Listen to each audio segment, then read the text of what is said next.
Hi అండి. ఈ short video అయితే ట్యూస్‌డే రోజు తీసింది. అన్నం అయితే వండేసా. కర్రీ అయితే కందిపప్పు చేస్తున్నా. వెజిటబుల్స్ ఏం లేవు ఇంట్లో. సో, ఇంక కందిపప్పు చేశా. పిల్లలకైతే ఇద్దరికీ ఫీవర్ 2, 3 డేస్ నుండి.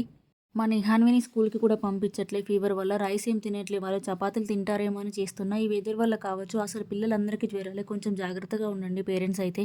మా నిహాన్వి అయితే నేనెప్పుడు చపాతీలు చేసినా తను లాస్ట్‌కి ఒక్కటైనా చేయాల్సిందే.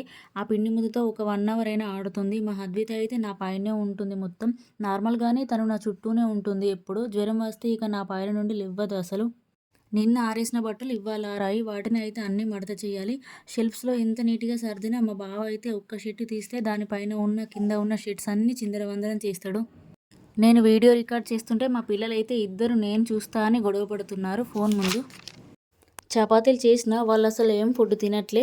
పూల్ మఖానా ఉంటే చేసిచ్చిన వాళ్ళకి. ఇక పిల్లలిద్దరు ఇంటి దగ్గరే ఉంటే మా ఇల్లు మొత్తం బొమ్మలే ఉంటాయి. ఎంత నూకినా కాసేపటికి మళ్ళీ ఎప్పట్లా అవుతాయి.